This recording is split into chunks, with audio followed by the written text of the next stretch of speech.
Heavenly Father, we just love you this morning, Lord. We thank you for the opportunity we have to have worshiped you and to have glorified you, Lord, and to have set our hearts and our minds in alignment now to hear your word, Lord. That faith would grow within us, that our relationship with you would be moved forward, Lord, and would be a deeper walk, a higher plane. We might know you and grow in you. We give you praise in Jesus' name. And everyone said amen. Amen. Amen. Turn your Bibles, if you would, please, to 2 Kings chapter 5. I titled this message this morning, The Little Girl's Super Faith.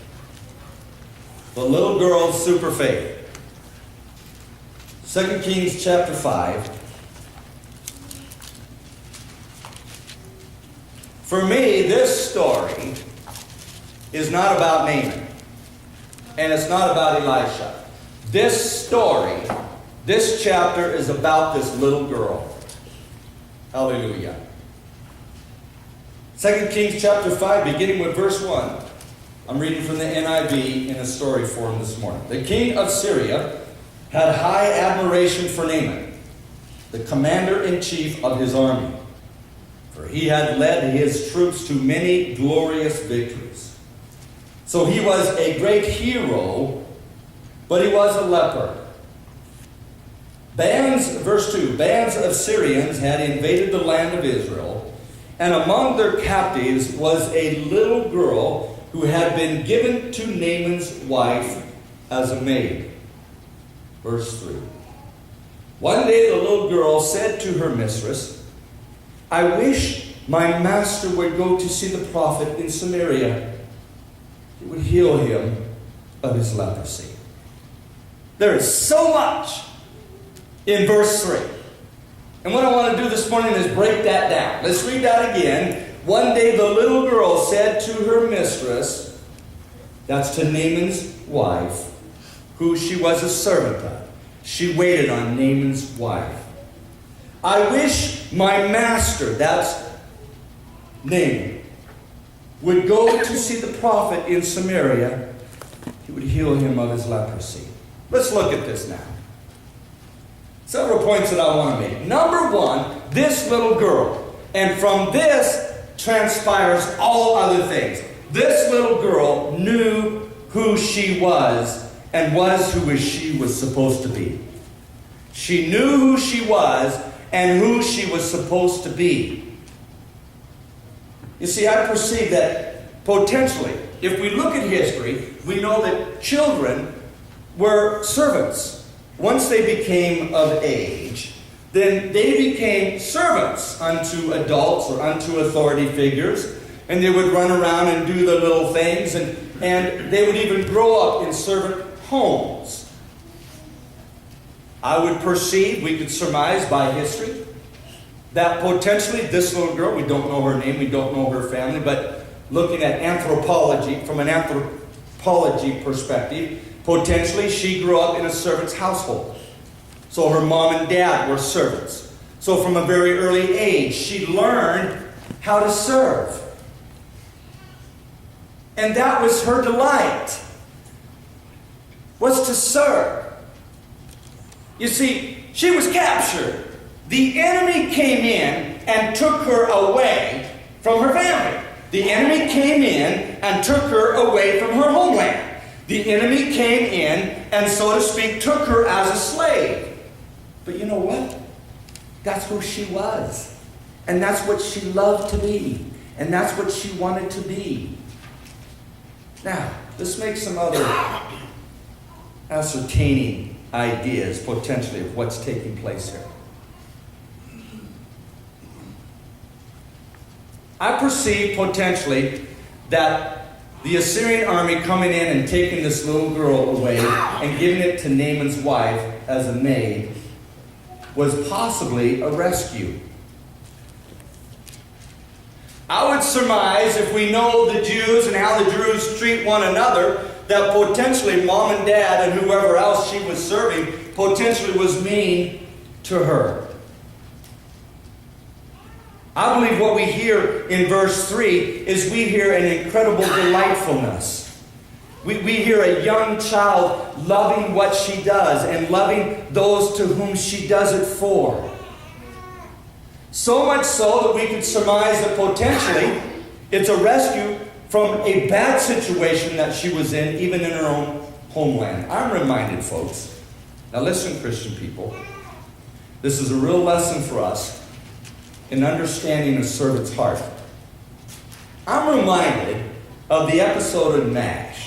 Okay, let's go to MASH now, for us MASH addicts. And this particular show was Hawkeye, one of the sergeants in the motor pool, had a, they call it a moose in those days. It was called a moose. You have a moose. Moose is a North Korean servant, so to speak. And one of the sergeants had a moose.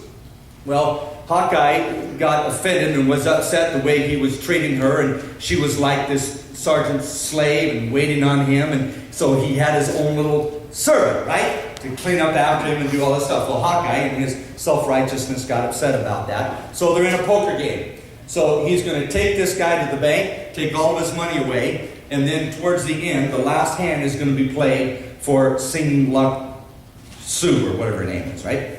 Okay, so Hawkeye's in cahoots with Radar, and he's got a thing, and Radar's looking, and he's spying on the cards, and so Hawkeye's winning every hand, right? Because Radar's looking and spying on the guy's cards, and so it comes to the end, finally takes all this guy's money.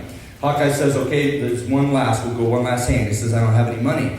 So Hawkeye says, well, it's for the moose. It's for Sing Luk Sue, or whatever. Well, okay, so obviously Hawkeye wins the hand. So he wins Sing Luk Sue, and now she becomes Hawkeye's moose, but Hawkeye's going to set her free.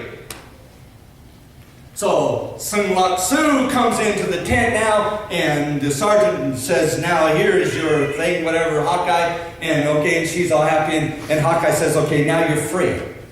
And she just sits there and looks at him with this big smile on her face, and he goes, now you're free. You don't belong to me anymore. I'm going to set you free. I don't need you here to work for me and serve on me. I want you to go. She goes, I no go.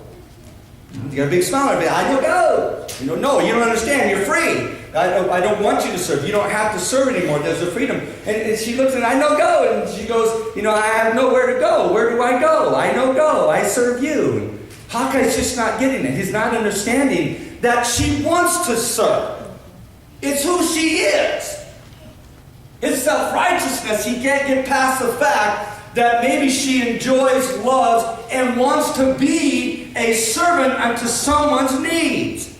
She takes pleasure and great pride in this activity. It's not a slave, and it's not something that's bad or wrong. It's a place in life. It's a purpose. It's a reason. And here you have this little girl. She's delightful in her service to Naaman's wife. And she admires Naaman. Let's talk just for a moment about her character. And I've talked to us about this before, and that is intuition. Now, if I had stories on your grandchildren, then with your permission, I would tell us the stories on your grandchildren. But since I don't have stories on your grandchildren, I have to tell my grandchild stories. So the youngest child, and I've said this before, how she's so intuitive. And she's 7 years old. And just a couple months ago, we were camping for a few days up in northern Idaho. And I'm sitting on, the picnic table, and I'm eating breakfast. And I don't know, I had bacon and eggs or whatever what I normally eat. And I'm kind of eating away. And, kind of get a little bacon juice, and when you eat eggs, you got it, And I didn't say anything, but as I'm eating, she's sitting right here across the table from me, and somehow in my nonverbal gestures or my looks or whatever, I'm thinking to myself, and the napkins are like about over there, and I'm thinking to myself, I wish I had a napkin. I'm thinking those thoughts. And as I'm thinking those thoughts, Alexa speaks up, and she goes, Grandpa, would you like me to get you a napkin? Several hours later, I'm eating lunch. I don't know what I was eating. I was eating something, but I forgot to get a drink, right? I forgot my diet light soda. So I'm eating along, and as I'm eating whatever it is that I'm eating, I'm thinking to myself, and folks, I don't know if this happened just so I could use this as an illustration in this sermon or not, but this happened 2 times in the same day within 5 or 6 hours. And so while I'm eating, I'm kind of thinking to myself, man, I wish I'd have got that, you know. And as I'm thinking those thoughts, Alexa looks at me and she goes, Grandpa, would you like me to get you a soda? 2 times in the same day. Now, folks, you can't put a price on that. That's priceless. And this little girl, I believe, was just like that. Naaman's wife didn't have to ask. You know how you have a dog, right? You know how dogs, they know what you're thinking, and before you even say it or give a command, they know what you're thinking, you know, and they'll actually, and you say, okay, go, and they know what you're thinking, and they go do it. That's this little girl. And it's priceless. You can't put a price on that.